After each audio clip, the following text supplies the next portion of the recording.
और सीधा आपको राजधानी दिल्ली लेकर चलते हैं, जहां पर Delhi all India speakers conference का उद्घाटन अमित शाह कर रहे हैं। डाक विभाग ने एक स्मारक डाक टिकट तैयार किया है। मैं निवेदन करूंगा विधानसभा अध्यक्ष श्री विजेंद्र गुप्ता जी से कि इसके विमोचन के लिए इसकी प्रति माननीय केंद्रीय गृह एवं सहकारिता मंत्री महोदय को प्रस्तुत करें, भेंट करें। और साथ ही निवेदन है श्री किरेन रिजिजू जी, उपराज्यपाल महोदय, मुख्यमंत्री महोदय और विधानसभा अध्यक्ष महोदय से कि वे सभी इस विमोचन में अपनी गरिमामयी उपस्थिति से इस अवसर की सार्थकता प्रदान करें।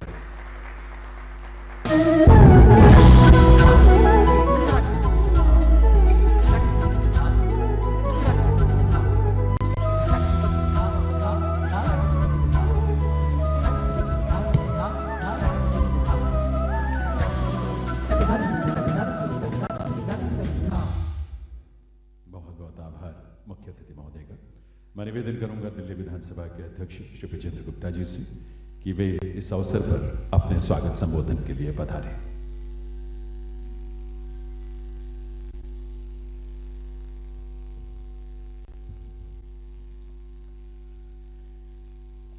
परम आदरणीय भारत सरकार के यशस्वी गृह मंत्री श्री अमित शाह जी, माननीय सदस्य संसदीय कार्य मंत्री श्री किरेन रिजिजू जी, माननीय उपराज्यपाल श्री विनय कुमार सक्सेना जी, माननीय दिल्ली के मुख्यमंत्री श्रीमती रेखा गुप्ता जी, यहाँ पर उपस्थित दिल्ली के सभी मंत्रीगण, सांसदगण, देश भर से पधारे आदरणीय अध्यक्षगण, उपाध्यक्षगण, राज्य विधान परिषद के अध्यक्ष, उपाध्यक्ष, पीठासीन अधिकारीगण, पूर्व कैबिनेट मिनिस्टर्स भारत सरकार, फॉर्मर स्पीकर्स दिल्ली असेंबली तथा सभी सम्मानित अतिथिगण और मेरे साथियों, आप सभी को दिल्ली की ऐतिहासिक विधानसभा के सदन में आयोजित ऑल इंडिया स्पीकर्स कॉन्फ्रेंस 2025 में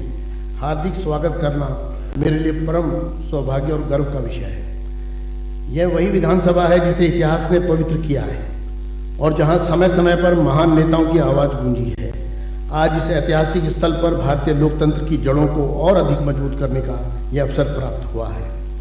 वीर विट्ठल भाई पटेल के 100 वर्ष पूरे होने के उपलक्ष्य में वीर विट्ठल भाई पटेल गौरव गाथा एक प्रदर्शनी और एक डाक टिकट स्मारक के रूप में, जिसका गृह मंत्री जी ने विमोचन किया है, वो आपके समक्ष है।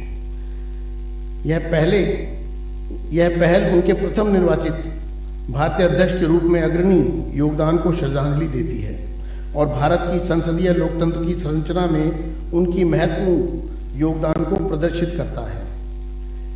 हम सब ऐसे वर्ष में एकत्रित हुए हैं जिसका ऐतिहासिक महत्व अत्यंत गहरा है।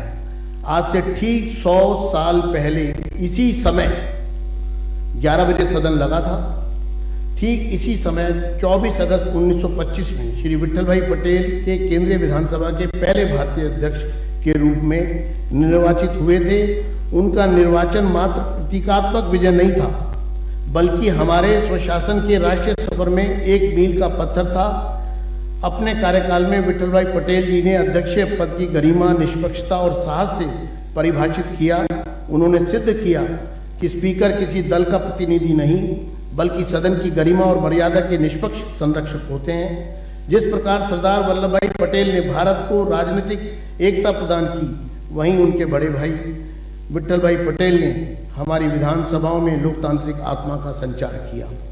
दिल्ली विधानसभा स्वयं भी कोई सामान्य स्थल नहीं है। यह भारत की पहली केंद्रीय विधानसभा है जो 1909 में मॉर्लेमेंटो सुधार अधिनियम 1909 के अंतर्गत स्थापित हुई थी। बाद में 1919 में चेम्सफोर्ड सुधारों और भारत शासन अधिनियम 1919 के अंतर्गत इसे द्विसदनीय कर दिया गया। 2 सदन 1919 के गवर्नमेंट ऑफ इंडिया एक्ट के अमेंडमेंट के साथ, जिसमें ये लोअर हाउस था और अपर हाउस मेटकाफ हाउस में स्थापित किया गया, इसके नज़दीक। यही वह संस्था थी जहां पहली बार भारतीयों को औपनिवेशिक शासन के अधीन एक व्यवस्थित विधायी भूमिका प्रदान की गई। इन दीवारों ने लाला लाजपत राय, पंडित मदन मोहन मालवीय, गांधी जी के राजनीतिक गुरु श्री गोपाल कृष्ण गोखले, चित्तरंजन दास, ऐसे अनेकों महान नेताओं के प्रखर विचारों को सुना।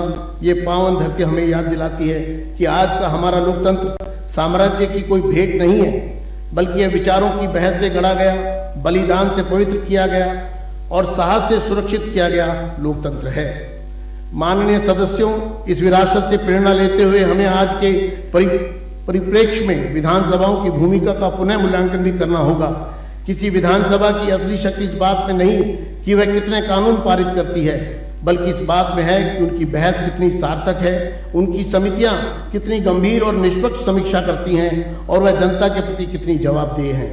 हमारी बहसें यांत्रिक नहीं बल्कि अर्थपूर्ण होनी चाहिए। कानून जल्दबाजी में नहीं बल्कि विवेक और दूरदृष्टि के साथ बनाए जाएं, ताकि न्याय और समावेश सुनिश्चित हो सके। लोकतंत्र का सार विघटन में नहीं, संवाद में है। विरोध को दबाने में नहीं बल्कि उसे विचार विमर्श में बदलने में है। हमने राष्ट्रीय ई विधान नेवा को अपनाया है। आप सबके यहाँ पर हमारा पेपरलेस सिस्टम लगा हुआ है, जिसमें one nation one legislative platform की परिकल्पना साकार हुई है। साथ ही दिल्ली विधानसभा देश की पहली ऐसी विधानसभा बन गई है जो पूरी तरह सौर ऊर्जा पर से प्रकाशित हो रही है। हम सौर ऊर्जा से प्रकाशित हैं 100%। अगले 2 दिनों में यह सम्मेलन जिन विषयों पर चर्चा करेगा, स्वतंत्रता आंदोलन और सामाजिक सुधारों में स्वतंत्रता पूर्व केंद्रीय विधानमंडलों के राष्ट्रवादी नेताओं की भूमिका। दूसरा विषय, भारत लोकतंत्र की जननी। तीसरा विषय, विट्ठल भाई पटेल भारत के संविधान और विधायी संस्थाओं को आकार देने में भूमिका। और अंतिम, शासन में पारदर्शिता व जवाबदेही सुनिश्चित करने में कृत्रिम बुद्धिमत्ता AI की संभावनाएं। ये सभी विषय हमारे अतीत, वर्तमान और भविष्य को जोड़ते हैं। ये हमें याद दिलाते हैं कि परिस्थितियां बदल सकती हैं, परंतु लोकतंत्र का सार सदैव एक ही रहता है, जनसेवा। अंत में मैं एक बार फिर से आए हुए सभी अतिथियों और प्रतिनिधियों का हार्दिक स्वागत करता हूं। मैं चाहूंगा एक बार अपने लिए सब लोग जोरदार ताली बजाएं। बहुत बहुत धन्यवाद। मुझे विश्वास है कि यह होने वाले विचार विमर्श न केवल हमारी संसदीय परंपरा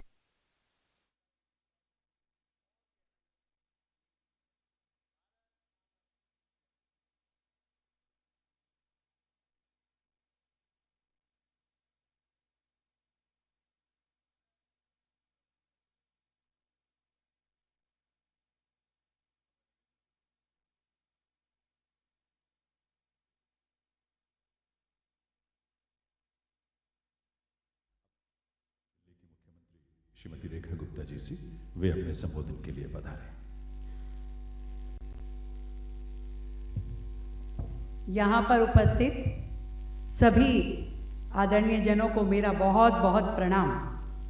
और बहुत ही खुशी का अवसर है, दिल्ली में पहली बार all India speakers and deputy speaker conference का आयोजन और उस कार्यक्रम को भव्यता प्रदान कर रहे हमारे देश के माननीय गृह मंत्री अमित शाह जी हमारे बीच में। मैं चाहूँगी कि पूरा सदन जोरदार तालियों से अभिनंदन करे माननीय जी का, जिन्होंने आज इस कार्यक्रम में पहुंचकर न केवल कार्यक्रम को भव्यता प्रदान करी, बल्कि विधायकी में, उसकी गरिमा में, लोकतंत्र में आपका विश्वास कितना दृढ़ है, आपकी उपस्थिति हम सबको वो मनोबल देती है।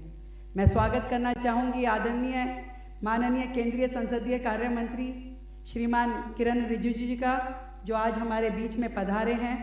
हमारे प्रिय माननीय उपराज्यपाल जी विनय कुमार सक्सेना जी, जो आज यहाँ उपस्थित हैं, और आज के इस कार्यक्रम का आयोजन और विज़न देने वाले हमारे माननीय विधानसभा अध्यक्ष विजेंद्र गुप्ता जी।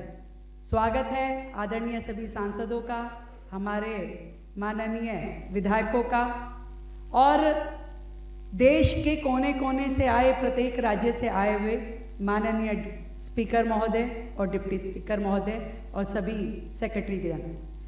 आज का दिन हमारे लिए लोकतंत्र का एक ऐतिहासिक दिन है। वो दिन जहां 100 साल पहले एक भारतीय ने इस विधानसभा परिसर में ब्रिटिश काल में पहली बार कोई व्यक्ति भारतीय मूल का इस विधानसभा का अध्यक्ष बना। पूरे 100 साल का समय उसे बीता। मैं समझती हूँ कि वो पहली लॉ थी जो हर भारतीय के दिल में जली होगी कि हाँ, इस ब्रिटिश काल में भी भारतीय अपनी आवाज़ उठा सकता है और सदन के इस पटल तक पहुँच सकता है। 24 अगस्त 1925 श्री विट्ठल भाई जावेर भाई पटेल ने ब्रिटिश शासन के विरुद्ध एक लोकतांत्रिक विजय हासिल की। पहली बार कोई भारतीय अंग्रेज अधिकारियों और अंग्रेज लोगों के विरुद्ध चुनाव लड़कर के यहाँ तक पहुँचा। और ये कोई आम घटना नहीं थी, निश्चित तौर पे गुलामी के एक लंबे इतिहास को बदलने वाला क्रांतिकारी क्षण था। मैं उस समय को यदि याद करती हूँ तो शायद विट्ठल भाई जी ने जरूर ये सोचा होगा कि अंग्रेजों की इस असेंबली में ब्रिटिश सरकार के एक अंग्रेज नुमाइंदे को हरा करके भारतीय ने जो गौरव का प्रतीक बने, उन्होंने अपने मन में सोचा होगा जरूर कि जब एक दिन भारत आज़ाद होगा तो अनेक भारतीय उस आज़ाद भारत में अपने स्वराज के साथ, अपने झंडे तले, अपने संविधान की छाया में, अपने प्रदेश और देश का प्रतिनिधि बन करके ऐसी ही विधानसभा में बैठेंगे और अपनी देश की जनता की बेहतरी के लिए नीति निर्माण करेंगे। आज श्री विट्ठल भाई पटेल जी ने जिस तरीके से केंद्रीय विधानसभा के अध्यक्ष रूप में कार्य करते हुए संसदीय गरिमा और अनुशासन का उच्चतम स्तर प्राप्त किया, हमारे लिए, सबके लिए वो एक प्रेरणा का प्रतीक है। उनकी कानूनी समझ और विधायी कार्यों का ज्ञान के साथ साथ उनकी निष्पक्षता भी विरोधी पक्षों को भी इतना उनके प्रति भावपूर्ण कर देती थी, कोई उनके निर्णयों में आलोचना कर ही नहीं सकता था। ऐसी विशिष्ट विभूति जिन्होंने भारत को गुलामी के काल से ही सही मायनों में मदर ऑफ डेमोक्रेसी बनाने की दिशा में काम किया, हम सब मिलकर उन्हें प्रणाम करते हैं। उनके जीवन की गौरव गाथा की प्रदर्शनी यहाँ पे लगाना, डॉक्यूमेंट्री दिखाना, उनके जीवन को समर्पित डाक टिकट को जारी करना और उनके महत्वपूर्ण योगदान को जन जन तक पहुँचाना का ये प्रयास, ये कार्यक्रम अपने आप में बहुत ही मायने रखता है। मैं विशेष रूप से धन्यवाद करती हूँ, अभिनंदन करती हूँ आदरणीय गृह मंत्री जी का, जिन्होंने इस कार्यक्रम में शामिल होकर के अपनी गरिमामयी उपस्थिति से हमको कृतार्थ किया। आज जब हम देखते हैं कि आदरणीय गृह मंत्री जी सदन में लोकतंत्र की आवाज़ बनकर के प्रस्तुत होते हैं, आज उनकी हर बातचीत तथ्यपूर्ण होती है, तर्क संगत होती है और संविधान संगत होती है। उन्होंने इस लोकसभा सदन को अपने मायने दिए। धारा 370 हटाने का निर्णय हो या नए कानून लाने का निर्णय हो, और या फिर अभी राजनीति को शुचिता देने के लिए आपने इस मानसून सत्र में जो कानून लेकर के आए, ये पूरे सदन को उन कानूनों को बनाने की ताकत देता है सदन, कि जब आप जनता के हित में, देश के हित में निर्णय लेते हुए आगे बढ़ते हैं।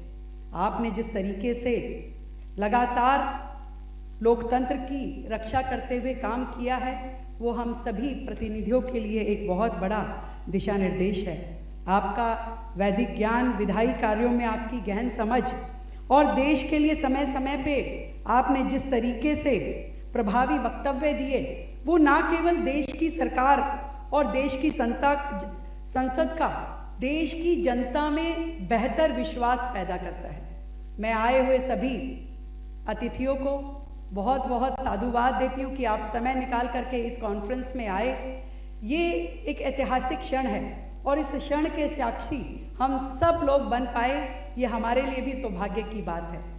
दिल्ली विधानसभा में पहली बार ऐसा उत्सव और नए नए कार्य जो पिछले 6 महीने में हमने इस विधानसभा को, चाहे सौर ऊर्जा पे लेके आने का कार्य हो, चाहे इसका ई विधान हो, और चाहे हमारे पूरे सचिवालय में ई फाइलिंग हो, पारदर्शिता के नए आयाम इस समय सरकार लाने में लगी है। मार्गदर्शन है आदरणीय प्रधानमंत्री नरेंद्र मोदी जी का और आदरणीय गृह मंत्री अमित शाह जी का एक बार फिर से हृदय की गहराई से आप सभी मान्यवरों को मैं बहुत अभिनंदन करती हूँ, धन्यवाद देती हूँ आपका यहाँ पधारने का। 2 दिन हम साथ में रहते हुए दिल्ली में यहाँ पे बहुत सारे विषयों की चर्चा करेंगे, कैसे अपने अपने राज्यों में हम अपनी विधानसभा के माध्यम से जनता के प्रति अपनी प्रतिबद्धता साबित करेंगे। और दिल्ली में आप आए हैं तो ज़रूर हम आपको चाहेंगे कि ऐसे स्थल दिखाएं जो आदरणीय प्रधानमंत्री जी ने पंच तीर्थ बाबा भीमराव अंबेडकर जी के सम्मान में बनवाए, उसका एक बहुत बड़ा तीर्थ दिल्ली में है जहां उनका परिनिर्वाण हुआ, उसको भी आप जरूर देख करके जाएंगे। उसकी व्यवस्था हमने की है। आप सबको हृदय की गहराई से बहुत बहुत प्रणाम। जय हिंद।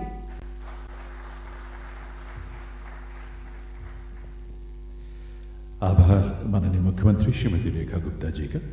अब मैं निवेदन करूंगा दिल्ली के माननीय उपराज्यपाल श्री विनय कुमार सक्सेना जी से, वे इस अवसर पर अपने संबोधन के लिए पधारें।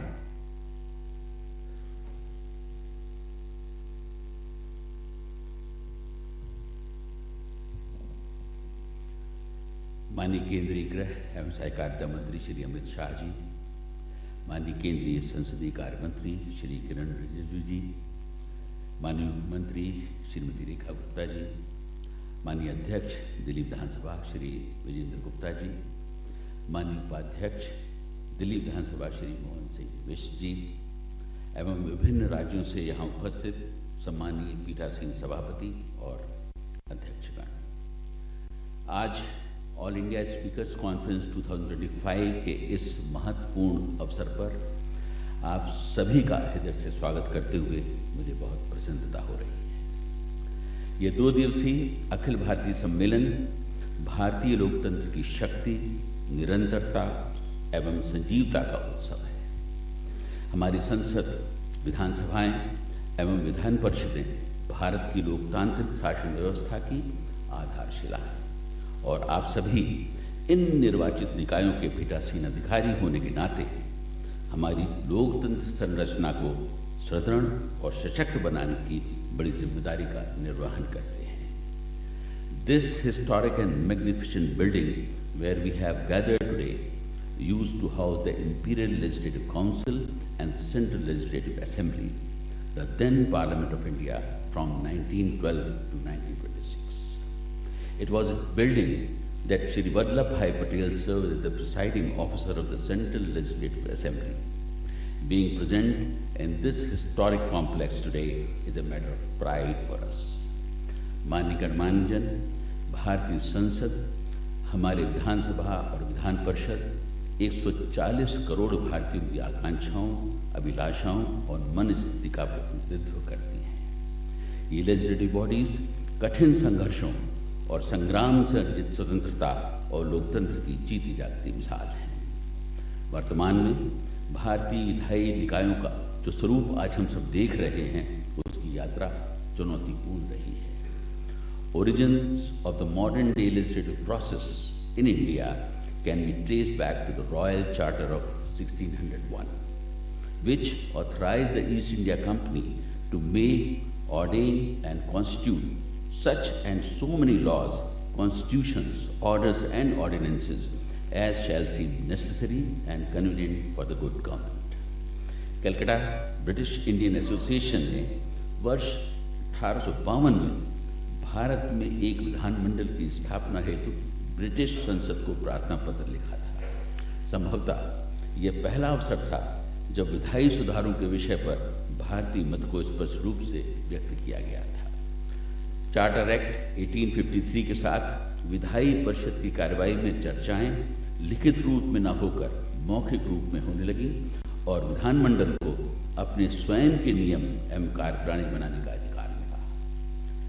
वर्ष 1856 में जनता को परिषद की कार्रवाई देखने की अनुमति तथा समाचार पत्रों को कार्रवाई की रिपोर्टिंग की अनुमति दी गई। हालांकि परिषद में तब किसी भी भारतीय की भागीदारी नहीं थी, सभी सदस्य यूरोपीय हुआ करते थे। भारत में वार्षिक बजट प्रस्तुत करने की व्यवस्था 1860 में हुई और 1892 के अधिनियम के अंतर्गत केंद्रीय एवं प्रांतीय परिषदों को पहली बार फाइनेंशियल प्रोविजंस की आलोचना के साथ साथ प्रश्न पूछने और सरकारी सदस्यों से जवाब तलब करने का अधिकार मिला। हमारे लेजिस्लेटिव बॉडीज़ ने तब से लेकर अब तक स्वतंत्र भारत के संविधान निर्माण, देश के बंटवारे के फैसले और अनेक महत्वपूर्ण कार्यों के संपादन के साथ प्रगतिशील, गरिमामयी और स्वायत्त राष्ट्र के निर्माण में बहुत ही महत्वपूर्ण भूमिका निभाई है। मेरा मानना है कि संसदीय कार्यवाहियों में अनुशासन, शिष्टाचार और नियमों का अनुपालन अनिवार्य है। संसदीय प्रक्रियाओं की निर्धारित सीमाओं के अंतर्गत असहमति को गरिमा और मर्यादा के साथ व्यक्त किया जाना चाहिए। सफल लोकतंत्र 3D पर आधारित होता है: डिबेट, डिसेंट एंड डिसीजन, यानी बहस, असहमति और निर्णय। इसमें चौथे और पांचवें D अर्थात डिसरप्शन एंड डिसरिस्पेक्ट के लिए कोई स्थान नहीं होना चाहिए। To the members of this assembly, as indeed all the presiding officers present here today, I would like to remind about the functioning of Delhi Assembly from 2015 to 2025. We have witnessed how special assembly sessions were convened by the government only for the purpose of abusing leaders and top constitutional functionaries of the country. Sessions were abruptly concluded without performing any legislative business and without assembly being often remained in session without being provoked for years. The privilege of the House was used as a shield against any legal action. The committees of the House were misused to target the bureaucracy and the journalists. Such abuse of the House is unparalleled and unprecedented. अतः यह अनिवार्य है कि प्रत्येक विधायक स्वयं को बेहतर संसदीय आचरण के लिए प्रतिबद्ध करे और हमारे इंस्टीट्यूशन में घटते जनविश्वास को पुनः स्थापित करने में सहयोग दे। उन्हें चाहिए कि वे अपने अपने सदनों के मंच का उपयोग जनता की सेवा के लिए करें, न कि केवल राजनीतिक टकराव के लिए। इस परिप्रेक्ष्य में पीठासीन अधिकारियों की भूमिका अत्यंत महत्वपूर्ण होती है। आप पर यह दायित्व है कि सदन में अनुशासन बनाएं, बहुमत के जनादेश से बनी सरकार का सम्मान करते हुए उतनी ही शिद्दत के विपक्ष को भी सुरक्षा दें और ये सुनिश्चित करें कि सदन रचनात्मक बहस कर मंच बने। मेरा मानना है कि इस ध्येय को हासिल करने में हमारे माननीय प्रधानमंत्री श्री नरेंद्र मोदी जी का सबका साथ, सबका प्रयास और सबका सम्मान का जो संदेश है वो हमारे लिए पोल स्टार का काम कर सकता है। माननीय गणमान्यवन, राष्ट्रीय राजधानी के रूप में दिल्ली भारतीय गणराज्य की विविधता में एकता की भावना का प्रतिनिधित्व करती है। इसलिए आज इस सम्मेलन के माध्यम से हम सब democracy, dialogue and institutional integrity के प्रति हमारे नए संकल्प का संदेश पूरे राष्ट्र को पहुंचाने का प्रयास करेंगे। इन्हीं विचारों के साथ मैं एक बार पुनः आप सभी का हार्दिक स्वागत करता हूं और सम्मेलन की सफलता के लिए मंगल कामना करता हूं। धन्यवाद। जय हिंद।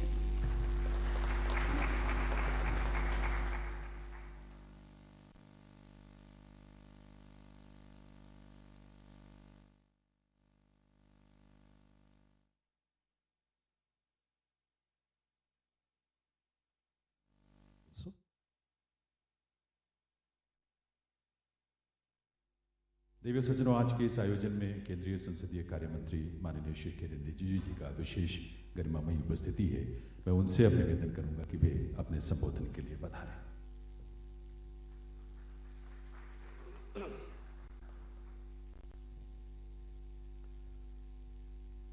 भारत के आदरणीय गृह मंत्री अमित शाह जी, दिल्ली के लेफ्टिनेंट गवर्नर सक्सेना जी, मुख्यमंत्री रेखा गुप्ता जी, विधानसभा अध्यक्ष दिल्ली का विजेंद्र गुप्ता जी और देश भर से यहाँ आए हुए आदरणीय स्पीकर, डिप्टी स्पीकर और अधिकारीगण। मुझे कल एक सत्र के लिए बुलाया गया था, लेकिन कल दिल्ली से बाहर जा रहा हूँ, इसलिए स्पीकर साहब